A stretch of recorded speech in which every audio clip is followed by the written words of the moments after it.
आ माने अरहंत, सी माने सिद्ध और आ माने आचार्य, उ यानी उपाध्याय और से यानी साधु।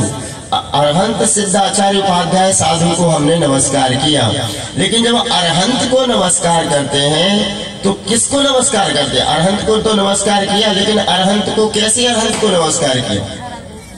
जो 18 दोषों से रहित हैं, 46 गुणों से सहित हैं, ऐसे उन अरहंत भगवान के जो गुण प्रकट हुए हैं, उन गुणों को मैंने नमस्कार किया। इसी प्रकार से जब साधु को नमस्कार करते हैं तो साधु को नमस्कार क्या, हमने किसी व्यक्ति किसी नाम के साधु को नमस्कार नहीं किया। नमो सिद्धाणम का मतलब लोक में जितने भी साधु हैं, जितने भी साधु हैं, अब कैसे साधु हैं? जो 28 मूल गुणों के धारक है। 28 मूल गुणों के धारक जितने भी साधु हैं, उन सबको हमारा नमस्कार एक साथ होता है। नमोकार मंत्र में क्या करते हैं? किसी विशेष साधु का नाम लिया नहीं ना, किसी आचार्य का नाम लिया नहीं, उपाध्याय का नहीं लिया, सिद्ध का किसी सिद्ध का नाम नहीं लिया, इसी प्रकार से किसी अरहंत का, तीर्थंकर का, किसी का नाम नहीं लिया। उन्होंने तो सीधा जितने गुण के धारी हैं, उन गुणधारियों को हमारा नमस्कार हो। इस नमस्कार के माध्यम से हम उनके उन गुणों की प्राप्ति करने के लिए यहाँ पर उपस्थित हुए हैं।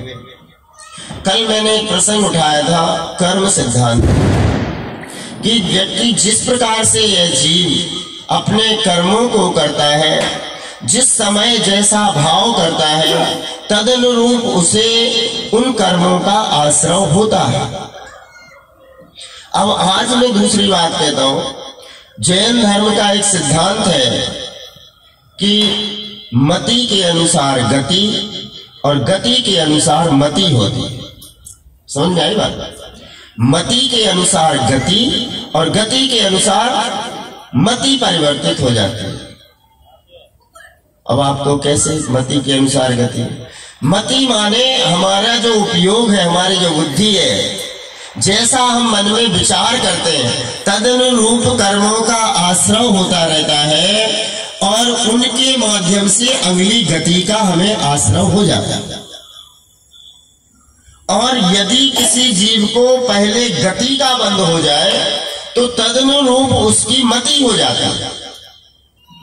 समझ में आ रही बात? जैसे राजा श्रेणिक थे, जिनको आगामी 24 तीर्थंकरों में पहला तीर्थंकर होना है, राजा श्रेणिक। ऐसा जीव जिस कितना पुण्य होगा उसका, राजा श्रेणिक, इतना पुण्यशाली जीव, उसका मरण कैसे होता है, ये विशेष देखने की बात। राजा श्रेणिक बौद्ध धर्म को मानते थे पहले, और उसी धर्म में को पालते हुए वो अपने आगे बढ़ रहे थे। उनकी जो रानी थी चेलना, वो जैन धर्म को मानती थी। उसका दृढ़ विश्वास था जैन साधुओं के ऊपर। वो जानती थी कि 28 मूल गुणों को धारण करने वाला ही साधु होता है। उसने पढ़ा था कि विषया सा वसाती तो निरारंभो परिग्रह, ज्ञान ध्यान तपो रक्तः यशस्वी सा प्रशस्यते। प्रशंसनीय यति कौन है? जो ज्ञान ध्यान तपो रखता, जो हमेशा ज्ञान ध्यान और तप में लीन रहते हैं। विषया सा वसाती तो, जो विषय और कसायों से रहित हैं, आरंभ और परिग्रह जिनके पास नहीं है, वही सच्चा साधु हो सकता है। जो अपने पास परिग्रह रखते हैं वो साधु कैसे हो सकता है? लेकिन राजा श्रेणिक को जब वो बहुत समझाते थे, लेकिन वो नहीं मानते। एक दिन राजा श्रेणिक ने अपने घर पे कुछ बौद्ध साधुओं को निमंत्रण दिया। अब उसको चेला को तो परीक्षा करनी थी, उस राजा को दिखाना था कि देखो साधु और असाधु क्या होता है, साधु कौन है और कौन सच्चा साधु है, कौन गुरु है और कौन कुगुरु है। राजा श्रेणिक ने आमंत्रित कर लिया। अब वो साधु तो थे साधु के वेश में, किंतु उन्होंने जो चप्पल पहन रखी थी वो चमड़े की चप्पल, रानी चेला कहती है कि जो चमड़े की चप्पल का उपयोग करता है वो साधु कैसे हो सकता है। लेकिन अब जब घर पे निमंत्रण दे दिया, बुला लिया, तो उसने खूब उनका आवभगत किया, खूब स्वागत सत्कार किया। और राजा शरणिक ने जब परिचय कराया तो कहा, देखो ये हमारे साधु हैं, ये अंतर्यामी हैं, ये सब कुछ जानते हैं, इनको सब कुछ का ज्ञान है, जो अभी हुआ नहीं है उसका भी इनको ज्ञान है, अंतर्यामी। रानी चेला ने कहा बहुत बढ़िया बात। अब उसने उनको बढ़िया आदर सत्कार करके भोजन कराया। भोजन कराने के बाद जब वो साधु जाने लगे, बाहर निकले, तो उनमें से एक साधु की चप्पल एक गायब। उन्हें सब जगह ढूंढे कहाँ है चप्पल का। तो रानी चेला ने कहा, महाराज आप तो अंतर्यामी हो, आप अपने अंतर ज्ञान से जानो कि आपकी चप्पल कहाँ गई, आप ढूंढ क्यों रहे हो।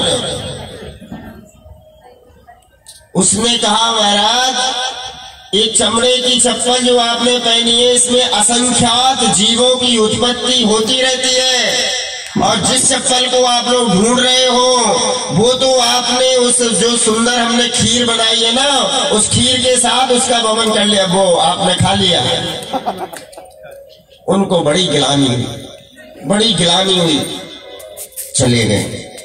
अब राजा शरणिक को चेला के ऊपर इतना क्रोध आया, वो कहता है उससे कि रुको, मैं देखता हूं, मैं इस अपमान का बदला लूंगा। और कुछ समय के पश्चात राजा शरणिक जंगल में जा रहा था, अपने रथ के ऊपर आरूढ़ होकर के।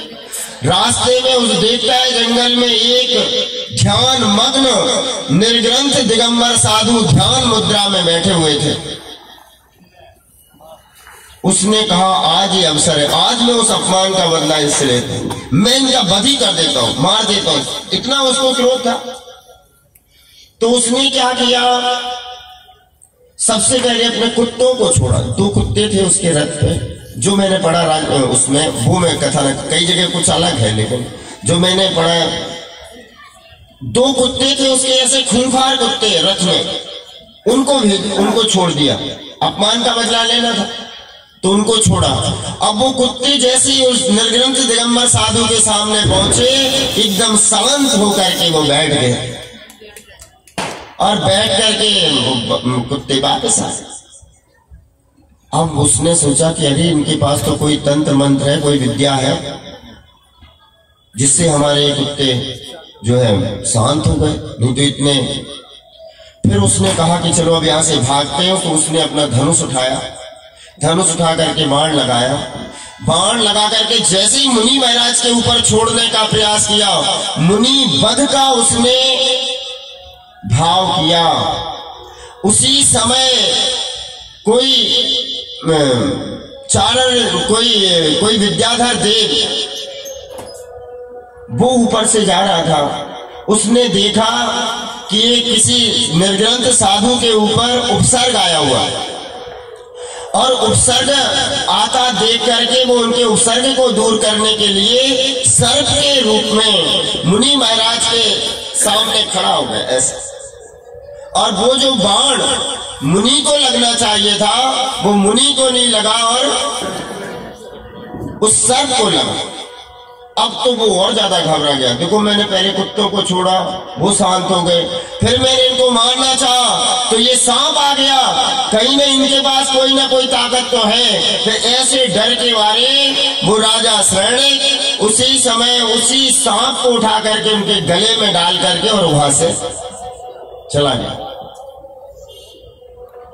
अब जब वो घर पे पहुंचा, चेला से कहा कि देखो, तुमने जैसा हमारे उस साधुओं के साथ किया था ना, मैंने आज उस अपमान का बदला ले लिया। महाराज, क्या किया आपने? अरे तुम्हारे एक जो है नग्न साधु जंगल में बैठे थे, मैंने उनके गले में मरा हुआ सांप डाल दिया। रानी चेला कहती है, महाराज धिक्कार है। पूरा उसने वृतांत सुनाया।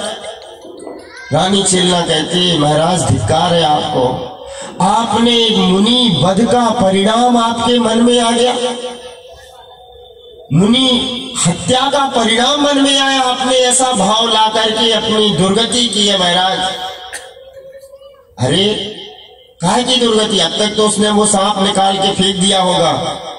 रानी चेल्ला कहते नहीं महाराज, हमारे जो दिगंबर साधु होते हैं, जो निर्ग्रंथ साधु होते हैं, वो समता के धनी होते हैं और किसी प्रकार का इस तरह का होने पर उपसर्ग समझ करके अपने ध्यान में बैठ जाते हैं, और अगर उपसर्ग नहीं दूर होता तो समाधि पूर्वक मरण कर लेते हैं, लेकिन वो अपने हाथ से किसी उपसर्ग को दूर नहीं करते।